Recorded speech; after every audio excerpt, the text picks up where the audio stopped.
Cara do Paddock, esperando a vinhetinha. Bom dia, querido! Bom dia. Você tá bem? Eu tô ótimo. Coisa boa te receber mais uma vez. Ainda mais pra falar, eu fiquei sabendo que você é fã desta saga, que eu também sou, assisti na infância. E assim, inesquecíveis aventuras deste professor maravilhoso, né? Que deixou saudade. Estamos falando de Indiana Jones. São 40 anos do lançamento do primeiro filme? Então, amanhã, né, dia 12 de junho, são 40 anos que o filme foi lançado nos Estados Unidos, né? Foi dia 12 de junho de 81. No Brasil foi no Natal, né? Chegou 25 de dezembro, né? Vários meses depois. E eu fiquei pensando na data, falei, gente, 40 anos. Eu vi o primeiro no cinema, né? Eu nem podia entrar no cinema na época, mas minha mãe deu um jeito e tal. Eu entrei lá, eu acho que era 14 anos a censura na época, e eu fiquei completamente encantado com o filme, fiquei completamente envolvido com a história. E a gente está aqui, né, 40 anos depois, celebrando os Caçadores da Arca Perdida, celebrando Indiana Jones e celebrando esse que, para mim, é o maior filme de aventura de todos os tempos. E que inspirou tantos outros, né? A partir do Indiana Jones, tantos outros aventureiros apareceram, né? Com suas falhas de caráter, podemos dizer assim, como tinha o Indiana Jones, esse estilo anti-herói que a gente adora torcer a favor, né, Sadovski? Eu acho que o bacana é a gente ver a construção de um personagem que ele era falho, né? Ele é um cara que ele não está sempre certo, é um cara que não consegue resolver tudo no momento certo, mas ele tem uma vitalidade, né? E uma energia e uma vontade de fazer a coisa certa que é contagiante. Então, quando o personagem foi criado, ele tinha problemas, ele seria um viciado em jogo, um cara que era mulherengo e tal. E o George Lucas, né, que criou o personagem, foi lapidando a personalidade dele junto com o Steven Spielberg e junto com o roteirista, né, com o Lawrence Kasdan, para poder chegar no personagem que a gente conhece, né, que conseguiu resolver tudo quando o Harrison Ford foi escolhido para ser o Indiana Jones. Ele nem era um ator escolhido, tá? Não era nem ele. Ah, não era pra ser ele, eu não sabia. Aliás, o nome também não era Indiana Jones inicialmente, né? Era Indiana Smith, uma coisa assim, depois mudou. Nem soa bem, né? Indiana Smith foi o nome original que o George Lucas bolou, e o Spielberg detestou o nome, né? Quando ele foi chamado para dirigir, ele falou, não, vamos mudar isso aí. E o ator que eles queriam, assim, muitos atores na época testaram pro papel, né? Eles pensaram em Bill Murray, pensaram em Chevy Chase, pensaram em Jeff Bridges, que eu até posso enxergar, de certa forma, o Jeff Bridges no personagem, e eles fecharam com o Tom Selleck, né? Que era um ator que estava acontecendo e tinha feito um piloto para uma série de TV chamada Magnum na televisão na época. Só que quando os produtores da série de TV viram que ele já estava em demanda e tal, aí eles falaram, então, o Tom Selleck não vai poder ir, a gente não consegue liberar ele para fazer o filme.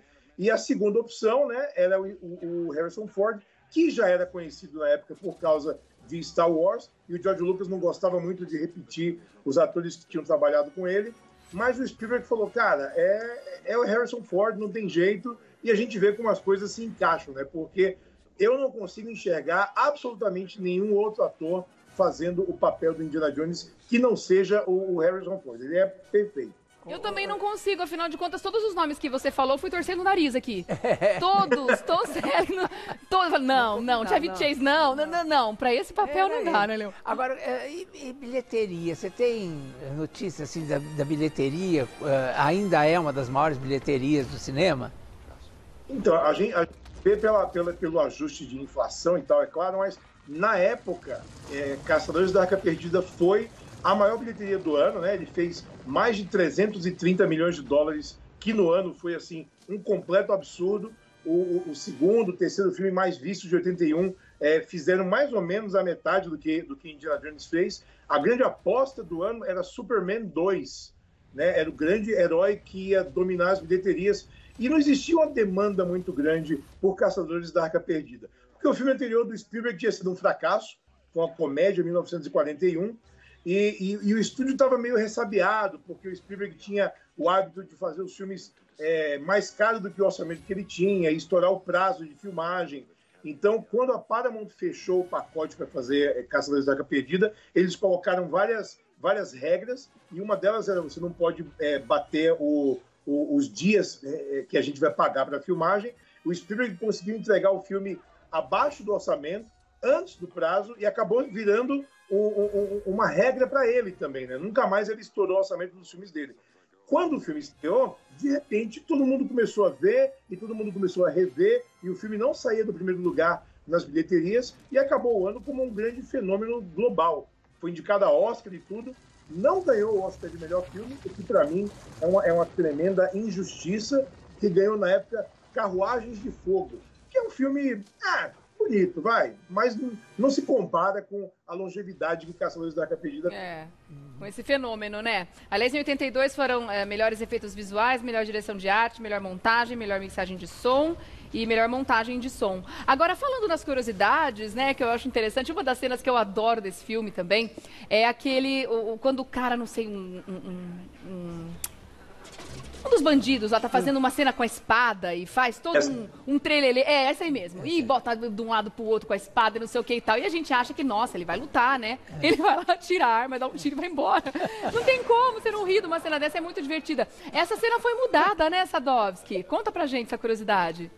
Então, essa cena, ela foi planejada como um grande combate, né, de Indiana Jones usando o chicote dele e o vilão usando a espada, e esse cara era um dos grandes dublês do cinema também, então eles fizeram um ensaio, tem fotos do ensaio do Harrison Ford com ele e tal, mas todo mundo filmando nessa época na Tunísia e tal, e a equipe inteira teve um problema com comida, então ficou todo mundo com dor de barriga, por dias assim, menos o Spielberg, que estava bebendo água que ele trouxe e tal. E aí, no ensaio, um calor de mais de 50 graus, o Harrison Ford sugeriu, tipo, gente, eu tenho essa arma aqui, não usei até agora, por que eu não tiro e dou um tiro nesse cara? Aí todo mundo falou, vai que fica boa a cena, né? E aí, um pedacinho de história de cinema foi feito também. Gosto de filmes feitos com uma coleção de acidentes, né? São acidentes felizes que fazem com que os filmes funcionem. E ele faz isso com uma naturalidade, dá um tiro e vira as costas. O fenômeno não se explica, né? Tá vendo? É muito bom, né? Maluca. Muita gente talentosa junto dá nisso. Tem também uma outra questão muito interessante, uma curiosidade, que quem assistiu a série The Big Bang Theory, eu não assisti, tá? Mas tem um episódio... vou ter que assistir, minha próxima, né? Tô acabando agora o Breaking Bad, vou ter que começar. Um episódio em que eles dão uma detonada, né? A namorada do cara lá assiste o Indiana Jones, o cara com uma expectativa de que ela vai amar o filme assim como ele ama. Aí, de repente, ela viu, mas esse herói é meio desnecessário, não é não? Algumas pessoas detonaram, dizendo que acabaram com o filme. O que você achou dessa polêmica, Sadovski? É uma piada engraçada que fizeram no Big Bang Theory, que dizem que se o Indiana Jones não tivesse no filme, os nazistas iam achar a arca, iam abrir a arca mais rápido, iam morrer todos e ia ficar tudo do jeito que estava. E assim, é engraçado quando a gente pensa sobre isso, porque faz um certo sentido, mas por outro lado também não faz. Se não tem o gatilho do Indiana Jones para poder a ação andar, não tem filme, não tem história, não tem nada, não tem narrativa e não tem arca também, porque quem encontra as coisas no fim das contas, é ele. Então eu acho engraçado como o filme continua provocando teorias e discussões, e tem um grupo, inclusive, de 3 crianças que viram o filme na época, e eles reconstruíram o filme cena a cena ao longo de décadas, assim, todos eles já adultos, né, cada um tocando o seu negócio, e eles reconstruíram o filme inteiro, de cena a cena. É muito louco isso, a gente vê a devoção que as pessoas têm. A gente está até vendo um pedacinho dessa reconstrução que esses caras fizeram. É muito louco essa paixão que o filme despertou em tanta gente. Não, isso é genial, porque a gente percebe uma riqueza na produção desses caras. A gente imagina a precariedade da produção, né? E que eles conseguiram reproduzir essas cenas, assim, com uma fidelidade muito legal pela falta de recurso, né?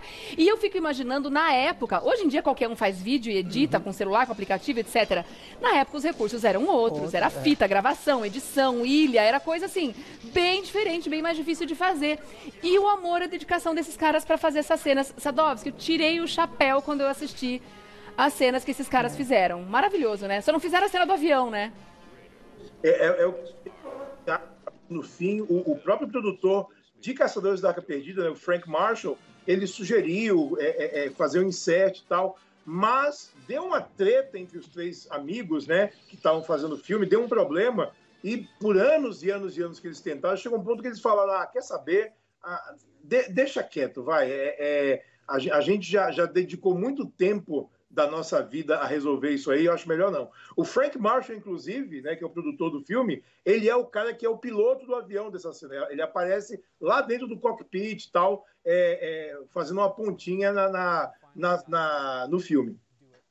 Legal, gente. Olha, é lotado de curiosidades bacanas, né? Lindo, né? Olha, se os seus filhos já estão na idade pra assistir, porque eu confesso que eu assisti antes da hora, eu fiquei com um certo medinho, principalmente no 2, aquela sopa de olho, o cérebro do macaco, me deu uma traumatizada na época. Então, assim, se os seus filhos já estão na idade, assistam com eles, que pelo menos a trilogia eu gosto muito. O quarto filme tem minhas ressalvas, o de 2008, né, Sadovski? Então tem Caçadores da Arca Perdida, Indiana Jones e o Templo da Perdição, depois é A Última Cruzada e O Reino da Caveira de Cristal, e tem mais um que está sendo prometido para 2022. Vamos ver o que vem por aí.